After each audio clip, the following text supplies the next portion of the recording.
Good evening. Thank you for joining us. My name is Tim Akers. I am the Assistant Vice President for Research Innovation and Advocacy at Morgan State University, and I'm also part of the National Quantum Initiative Advisory Committee for the U.S. It is my distinct pleasure to welcome you on behalf of the National Science Foundation Convergence Accelerator Program. We're so excited to have this panel that we have. Never been formed before, never been brought together, but we are so elated to share with you what the University of the District of Columbia Community College has to share with you. This is going to be a conversation amongst myself with our panelists and guests, and we are in the forefront of developing the first national quantum literacy initiative, but focusing specifically on the community colleges. Allow me to introduce our panel group here. This is a conversation, ladies and gentlemen, so this should be fun and we're going to be quite entertaining as well. So to my left. Hi, my name is Dr. Peter Michael Plord. I'm an Associate Professor of Mathematics here at UDC-CC, and I do faculty development as well. Thanks, Peter. Appreciate it. Dr. Sohail Ganucci, adjunct faculty at the UDC Community College. Thank you, Professor. I'm Dr. Tatiana Gonzalez. I'm also an adjunct faculty at the Community College, UDC. Abed Almala. I am an adjunct faculty here at UDC Community College. And I'm Dr. Kevin Finelli. I'm also an adjunct faculty at UDC Community College. Well, I'd like to say thanks to each and every one of you. We're excited about the fact that the National Science Foundation funded us as a team to form the first National Quantum Literacy Network. And part of our network, to our great pleasure, is the University of District of Columbia Community College. On that, the work that you all have been doing, I'm getting chills sharing it, and I want the audience to see the significance of it.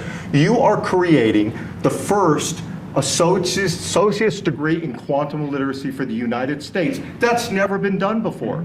And we know the national workforce for the U.S. has got to focus on this new nascent industry.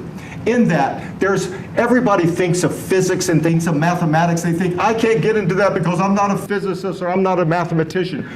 Our team, including you all, see it differently. We would like the audience to hear it differently, to hear how can a community college be in the forefront in pushing workforce development around this new industry, quantum. And if I might, Peter, can I start with you, some of your insights? Sure, no problem. Yeah, I think what's real important is getting people that are typically underrepresented in the STEM fields into STEM and excited about STEM. And one way you can do that is by getting people entrenched inside of the culture of science and making it exciting. And the thing about quantum literacy is where people hear the buzzword of quantum a lot. There's a lot of misconceptions about what it means and what does it mean. And typically people might feel alienated if they don't have a certain level of math skill. A little intimidating sometimes? Yeah, absolutely. Yeah, the math phobia is very real. So part of the work we're trying to do with the sciences and math is to lessen that phobia, let people know that this is something you can do if you persist at it. Just like all of us, we've been able to just persist through it, take things one step at a time, and you're able to proceed through it. And oftentimes the things that you didn't think you'd make it through. So it's exciting that being here in the district that we'd be able to reach into the community and get the kinds of folks that we know are excited about this, but often feel like there's not a pathway for them. So Professor talked about the community and getting folks in the region. We know University of District of Columbia Community College has a statistically large number of historically underrepresented groups. Can any of you talk about that as well? Please, this is a conversation, just share your wisdom. Actually, that's one of the unique features of the program is in DC, and therefore it's going to be serving underrepresented groups and women and groups who are, try to reduce the disparity in the STEM field, and also try to alter this perception that quantum is intimidating field or incomprehensible. I don't want to do it, it's too complicated. I don't want to do it. And ease our student into the field and into the program, and actually promoting the idea, which is a fact, yes, that we are about to see a major revolution, that in few years quantum literacy and awareness will be as critical as computer awareness and literacy now. Yes, sir. Yes. And the key is in addition to what Peter and Sohail mentioned, the community college is very well known for its excellence in teaching and learning. Yes. And we have been having excellent relationship, strategic partnership, in fact, Yes. with the high schools.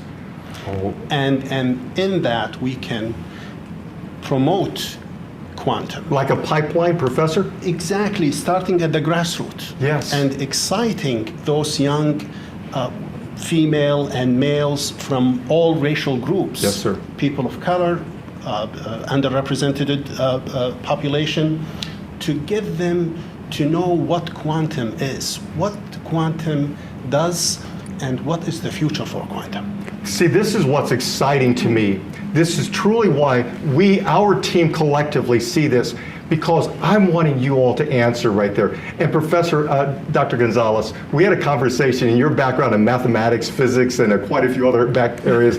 Would you share with us, as a female, how you see this being important to what just the professors were just sharing? Well, I see it as being very important because as a woman, there's very little representation in the science field in general. There have been cases where I'm the only woman in the room, and and in conference, and so I will be happy when we bring more women on board. And especially new women that will be able to see themselves as the leadership and as the part of the team, and not only on the sidelines. So what we are creating here by including all women and underrepresented, we are creating a nice, a perfect pathway to introduce a whole new group of underrepresented communities to this field that is growing exponential. Well, Professor, I'm going to ask you again, pick a little deeper, and I was going to throw this in a moment to Kevin, if you might, because you said something intriguing about women. How do you target, and do you think this program has a value or capability of targeting young girls, like in middle school and high school, before they go into the college level? Specifically inviting them and seeing that there are women in this field also, Yes. that they're not alone, that they can see how, we're equal, we're as smart as anyone else, and we can do the same work, have the same goals as anyone else. So they need role models, and by letting them see the role models, they're able to participate and get encouraged into joining into science. And given your background, in I believe you had indicated in atmospheric sciences? Atmospheric science, physics, math, and computer science. I mean, a tapestry of four different, this is the definition of transdisciplinary, which leads into something I was really wanting to build on also, is, Kevin, if I might, you're a physicist by training, right? And given what you're hearing your colleagues talk about, how do you see this program, which I'm really curious about, not being a typical physics program that's going to intimidate people and say, oh, this is something just like at any other program. Have you developed and designed it differently? Right, yes, this is a big challenge for any physics program because by the time that student come to the university level, they've already built these preconceived notions of what does a scientist look like, what does a physicist look like. And through this paradigm of quantum literacy, we have a huge opportunity to kind of bust that apart, right? So we found research that shows that when you start introducing quantum literacy, and even simple activities like these sort of quantum games, quantum activities that introduce these concepts to younger students, high school, they can, we can bypass that sort of, oh, this is what a physicist looks like, this is who belongs in this group and this is who doesn't. They can see, oh, this is something I can do, this is something that I enjoy. And the studies also show that when we start introducing this at the high school level and younger, students develop an interest and they want to learn more about this.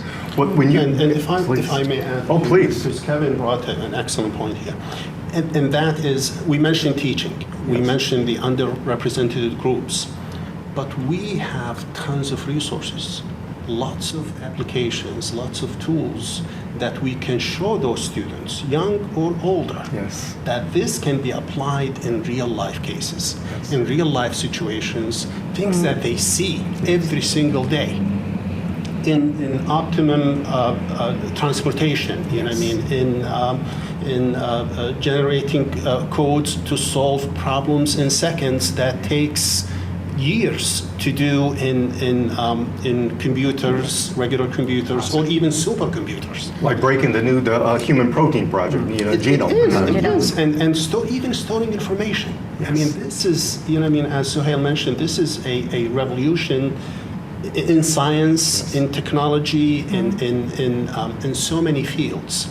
And we have started the process of partnering up with public and private institutions here in this area, in the DC area, to serve people of color.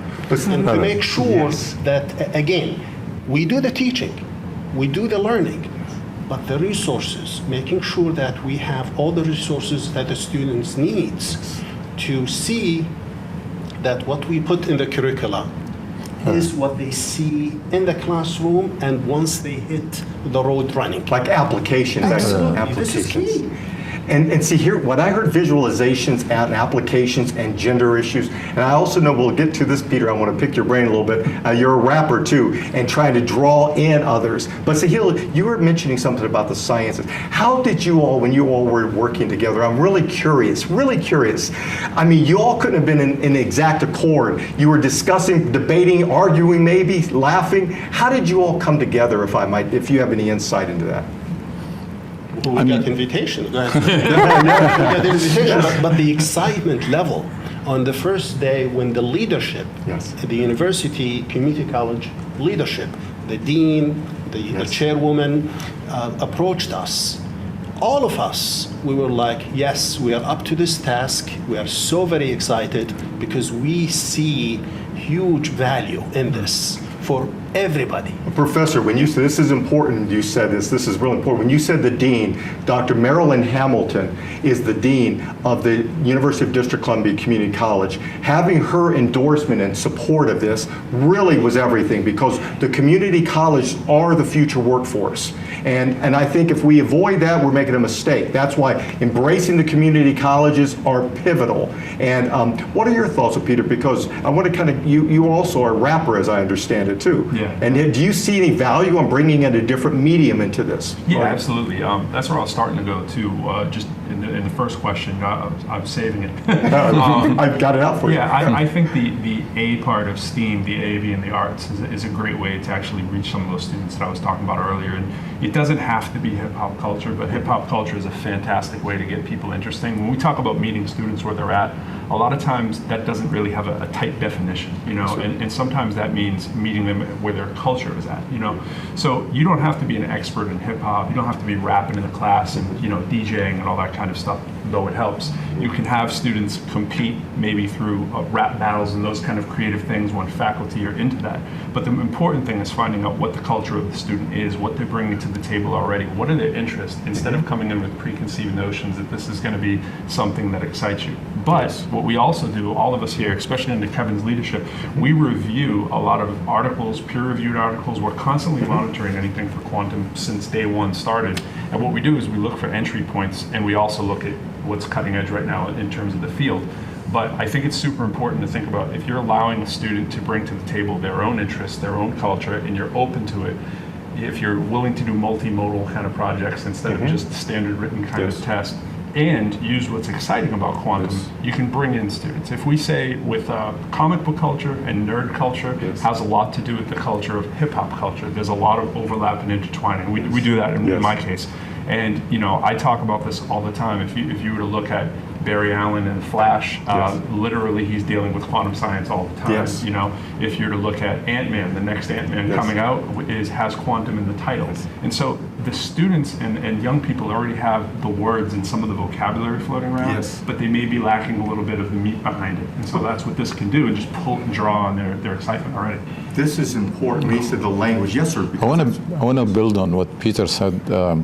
we have an aggressive plan for recruitment and diverse, capitalizing on the unique features of the program, basically focusing on high school, looking into models, developing partnerships with high schools, whereby student will commit to the program while in high school and take some credit courses before joining.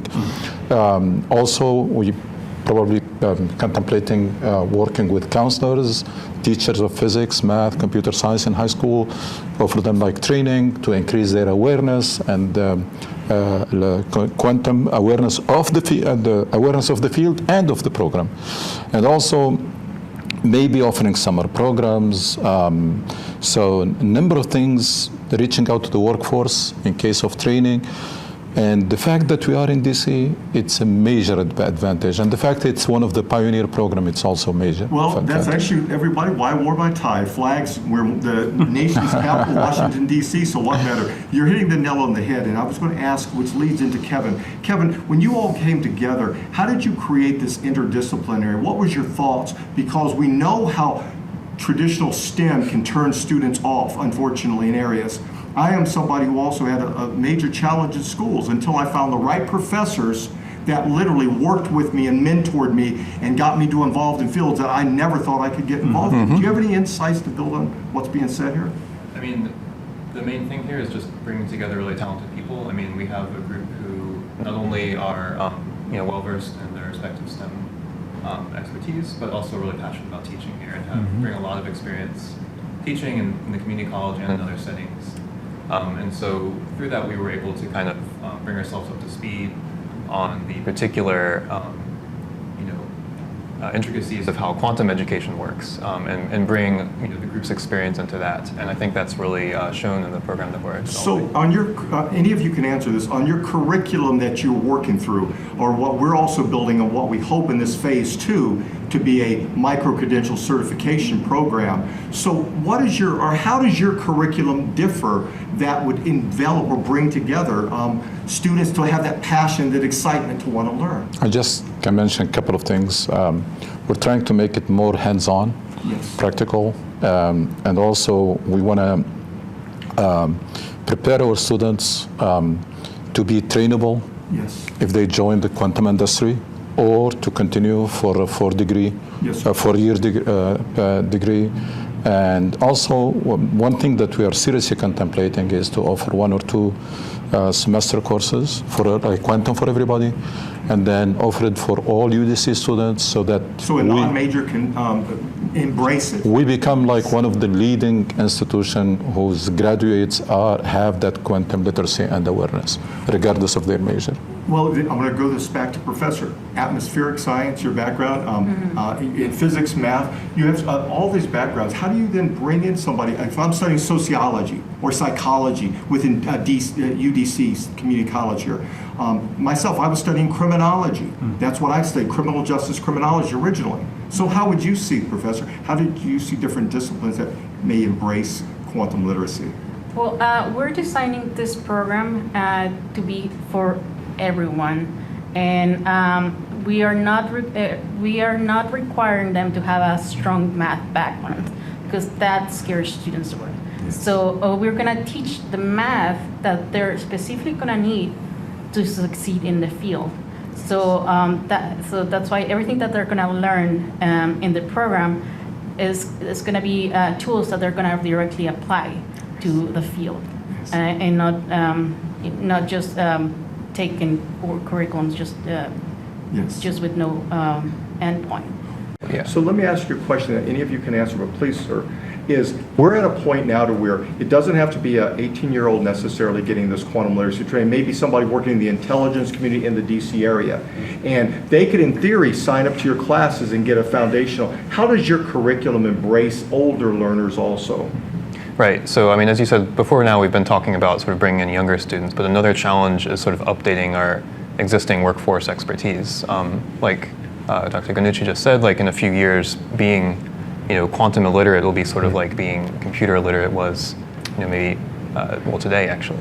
So we do want to offer kind of, credentialing certificate programs to bring in people from the workforce who may not have the time or ability to take a full 2-year program, but want to sort of update their expertise to learn some of the tools, learn Qiskit, or learn how to program on a quantum computer, that sort of thing. So let me ask you a question then, everyone, and Peter, I'd like to get back to you if you don't mind also, is that we have the Pentagon here, we have Department of Defense here. Our program is to really focus also on the military, DoD, ROTC, to get, because most of the technology will most likely be in the military DoD space before it really gets into industry.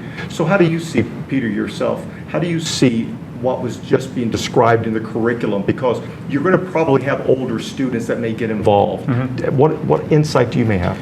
I think in terms of, even if we just start with the math side, I mean, the math that we would be And that's your offering. background, Yeah, mathematics. So there's a push to get more people, I was about to say quantum, but quantitatively immersed, right? And so Quantitatively literate? Yes. So they go hand in hand. So being quantitatively literate is a focus of this program. And so that is one of those examples where if your algebra or your calculus is weak, that's okay, because what we're trying to do is build up the foundation of that quantitative literacy. So we start with that. And so in doing that, even with just a couple of courses, it can prepare you to believe that you can handle the next chapter. And we know math is very linear, and things stack one from the other. And similarly, it's kind of what Kevin is addressing too, even the program itself here, the on-ramps and the off-ramps that we have at the university, whether you come in through the community college door or you come in through workforce, there's different ways to stack those credentials to get up to the flagship main campus and get a bachelor's degree, a master's, a doctorate, what have you. And if somebody's successful and they do get a 2-year degree in this program, we're hoping that they would continue in the sciences and go on and do more. So it doesn't just stop with the degree that we're offering, and it doesn't just stop with those initial math classes. That's the confidence that you need to realize that this is a quite linear, even though quantum itself is not always linear, but that the math sequence is linear. And I would just want to add this in too, because I think this is real important. Getting back to the hip hop space kind of stuff. The hip hop is the pizzazz, it's the fun, it's the over the top thing, if you will, right? But behind those scenes are people using a rigorous engineering mindset to even devise a rhyme or to build a concept and a scheme. You test it. You do what an engineer does when you're trying to make a good quality rhyme. And the reason I say all this stuff is because when you look at the excitement that people think, it's a buzzword. You hear hip hop, you hear rap, like that's the shocker, right? But the deeper thing is that the shocker is the content here. The quantum world, and the quantum realm is the closest thing we have to magic in the universe. When you're talking about the possibility of superposition and an electron occupying 2 different positions in state, it's mind-blowing. It's like, this is the closest concept to magic. So if you just say traditionally to a regular student who's walking down the street, hey, do you want to study quantum literacy? They're going to say, no, I'm not qualified for that. So that might mean that they don't even know what it is. And once you explain what it is, you have interest. And so, wait a minute, what, Schrodinger's cat? Like, I don't know what that is. Tell me about it. And if you can effectively communicate these mind-blowing ideas that, by the way, even the experts don't fully understand what's going on. We can talk about mathematically what's going on from what we see and observe and talk about probabilities and so forth, but we don't know the why yet. So the exciting part is, why is this happening? Look at what's happening. Let's try to rationalize what's going on here. And that builds the excitement for students to go more and more. So if you were like me, when I was made fun of as a kid for my lack of math ability, that luckily pushed me behind the scenes to build up and say, oh, that's what the smart people do? Let me build up over here. So if you would have showed me quantum when I was in 3rd grade, I would have been like, hey, let me go home and do my studying, because this is crazy stuff. This is like the Flash. Well, I'm listening to you all, and this is exciting to me, and this is if I was studying under any of you as professors, I can see the excitement, and I truly believe to create a quantum literacy enterprise for the U.S., this level of enthusiasm and excitement has got to be contagious, and because that's what students love to learn. So let me ask you, 2 years ago, in November of 2019, a colleague of ours, our co-principal investigator, Dr. Kevin Peters, created what was called we created what was called Quantum Literacy in the Quantum Age. It was about 1,300 middle and high school students who came to Baltimore from the DMV area, the DC, Maryland, Virginia area. And he put me on the stage in front of everyone, and he indicated, he said, okay, talk to the kids about quantum. I said, who in here has heard of quantum? Raise your hand. No hand went up. I said, who in here plays games? Raise your hand. All the hands. Who in here gets frustrated when the games are slow and they pixelate and you can't complete, and you're just like, raise your hand. They all raise. I said, quantum can help address that. And that's why our curricula Yes. is tying the theory, the concepts, again, in various disciplines, to what is out there in music, in healthcare, in IT, in forecasting weather, name it. Yes. But those students will not be able to excel in any program, let it alone our program, unless they have been advised. And if we don't have a strong academic advising team in this program, those students will not see much and what is ahead. So that's why in our program, we are establishing a strong advising team to make sure that those students are being taken care of, that we care for them, not just before they enter the program, because we're going to go to the high schools. Yes. We're going to go on site, and we're going to orient the students about our program. But we will work with those students hand in hand from day one all the way until they finish and beyond. Professor. Because those students are going to be our clients. They're going to be our, our marketing to tell other students Yes, sir. that, look, I got into this program. It is very beneficial. It is, I see the value. You should join. So you're Going pleased back because to, that, yes. The observation about the DoD. Actually, one of the advantages of being in DC, this is the home of some of the major players in the quantum industry. And that means, and that's what we're reaching out to them, trying to develop some sort of cooperation partnership. We can leverage their facilities down the road. And one thing that we learned from this is that this field is evolving so rapidly that unless you design a program that is flexible, versatile, you probably can be outdated very quickly. So we're doing that based on study that is mapping the industry, who is doing what and what are the needs. And we're planning even or contemplating mapping the area here and to see who's doing what and what is available. And one thing that we learned already affected our curriculum about need for students to have material science or electronics, and then need for concentration, not just quantum. Quantum concentrated on sensors, quantum concentrated on computing, etc. Well, I'm going to chat and close on one point before I ask each of you to do a little closing statement, if you don't mind. I believe our time would be about right. But I was going to ask something. Professor, you mentioned about, you said about the area. We're ground zero for all the resources in the world right here. But also, Professor, you said something that resonates so well with me is advising. Because, and Professor, I was going to mention, you're the only female on the panel, but we know our committee and our team is strongly diverse, strong female, male. It's led by two females. Yes, exactly.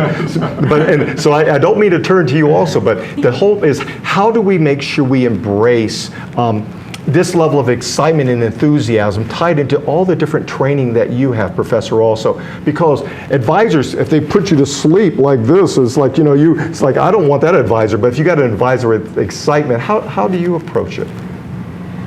Well, we have to have advising that represent our group, and also the field and our group, and then that they can relate and speak the language, and that students can see that they care. That's very important. I think having the right advisor is always key to succeed in your field. I guess we all here have been lucky enough to have good advising throughout our careers, and that's how we are where we are. So we need to, convey that to the students that we are going to be there for them, and they're going to see, representation of different fields, different, underrepresentation communities, and we all kind of work together, and we are a team at the end of the day. So we need to feel included and just pass them excitement and show them the outcome of your work. You can get to be in this field, or you can get to be and work here, and Let's build real quick. There's two last questions I was going to ask. When you said let's build here, let's get into the field. Professor, last question in advising, before I ask Kevin the last question around, one I've been curious about, the distinction between four-year and the two-year college program. What is your side, because you brought the issue around advising up, and what Professor Gonzalez just mentioned, how do you complement what she was just saying? Absolutely. Tatiana raised two very important points, making sure that the advisors know what quantum is all about and what the future holds for quantum, and making sure that those advisors care for students right from the get-go on the first day all the way and beyond graduation. But the third important point is our students will have personal educational plan. We will designate a written, in writing, personal educational plan, PEP, for each student, and making sure that those students have all the support, all the resources, all the tools. Uniquely tailored to the community. Tailored and customized. To the quantum literacy. Exactly, to quantum literacy and how quantum is, we want to show them how quantum is being applied in the real world. And once they see the value, and once they see that there are a lot of careers in quantum, they will be excited, and they will see that, hey, this has a future. You've just got me excited into this, Professor, sincerely. And I am not kidding. Ever hear me on record, everybody? I'm probably going to be signing up myself right there. And thank you for clarifying that, because I can see your enthusiasm as I'm going through this. It gives me chills, because this is what makes me love my job and pushing this. And Kevin, I was going to ask you, how did you differ the 2 years? And we'll conclude on that before I ask each of you a question.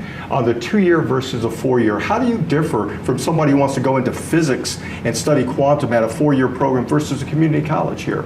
Right. So they're very different, sort of views of how we're going to approach quantum. So if you're looking for a 4-year program, you would typically, go through your traditional calculus-based physics courses, and you would learn, all of your mechanics and your E&M and how to roll a cylinder up and down an inclined plane and all that stuff that we teach. In the 2-year program, we are interested in teaching you hitting the ground running, hands-on activities. You're going to be working on real quantum devices.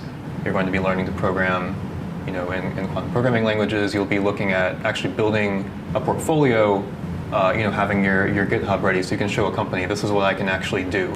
It's going to be very focused. I mean, we've mentioned it's very hands-on. Very applied, very applicational. And and right now, if you just take a snapshot of the industry, right now in 2021, this is, most of these are like, we think of this as like something that people do with PhDs, right? But very rapidly, this is going to change, right? I saw some numbers that said this is, this is going to be in the tens of billions in the next 10 years. It's going to be just easily many-fold the tens of billions increase in the size of this industry. And so we can think of this kind of the way that, machine learning or some other relatively new concept has just exploded onto the scene. Everyone's going to need to have a person on your team who has an expertise in quantum.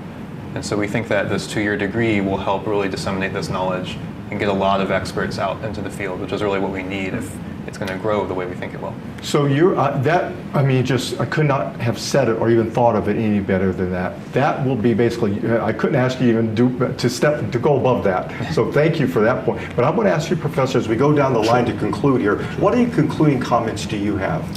Quantum is the future. Nuggets of wisdom. Quantum is the future. This is not just a new thing. This is what everything is going to be all about. so many applications, so many real-life applications that would make things easier for the human, for the mankind. It's going to make a lot of applications, a lot of machines, a lot of things work better for us, for our generation, and for our future generation, for our children, the children of the future. And that is what we are working on. Our mission is not short-lived. Our mission is long-term.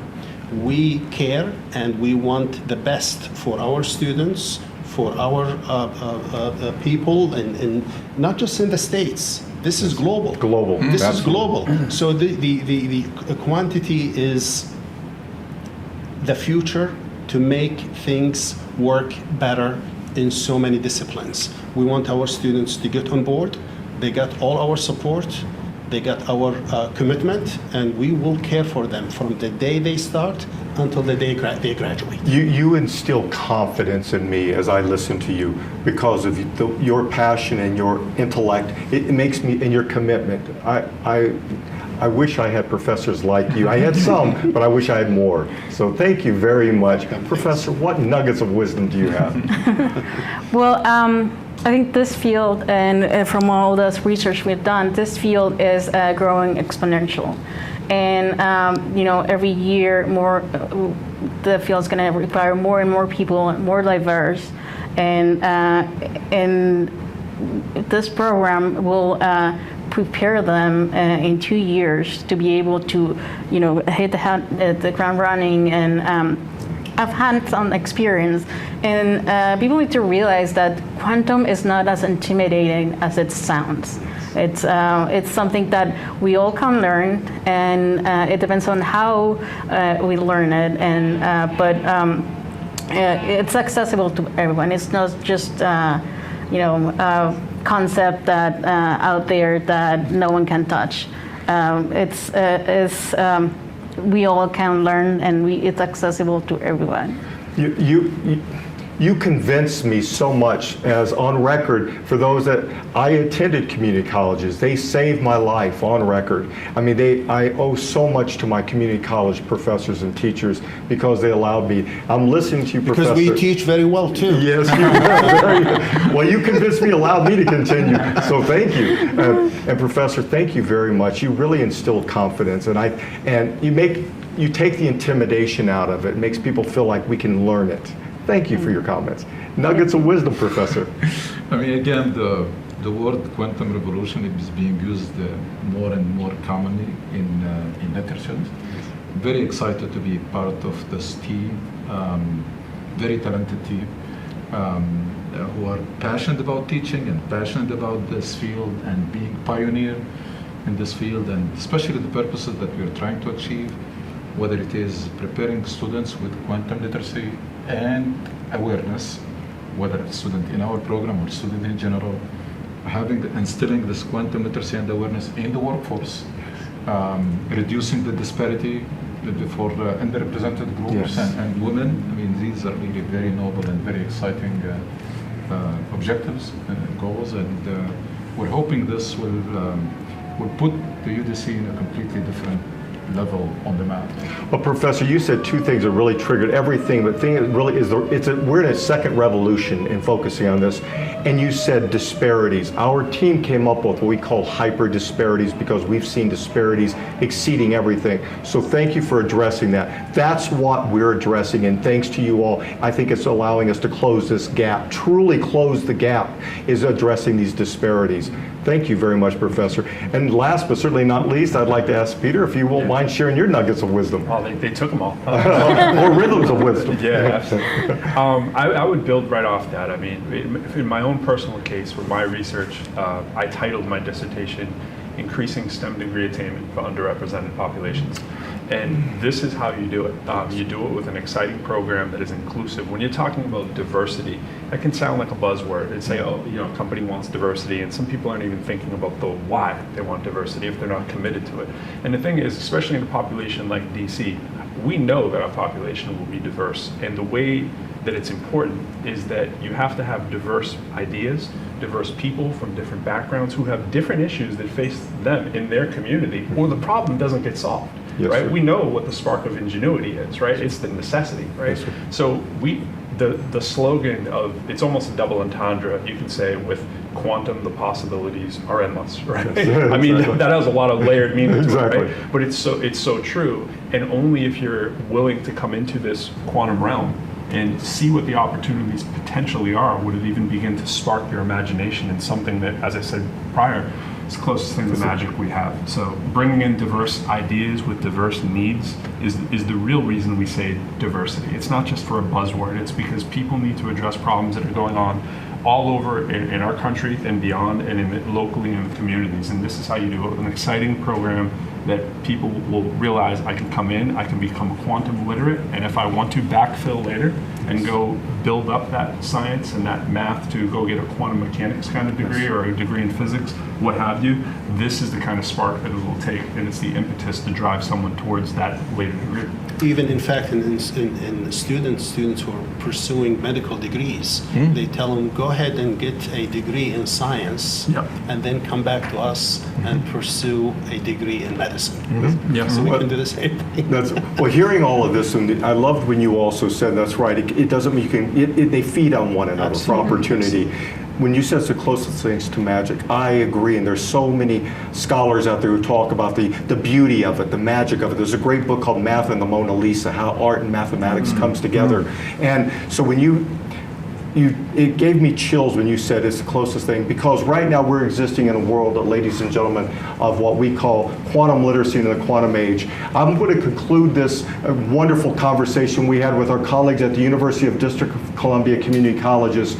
We also really would like to thank two especially special people, Dr. Marilyn Hamilton, the Dean of the Community College, and Dr. Amit Saeed, right there, the Chair. And we could not have done any of this on the community college level had it not been for them. And I'd like to thank the University of District of Columbia overall, and on behalf of Morgan State University and the National Quantum Literacy Network, thank you, and we hope to hear from you, and go to quantumliteracy.com.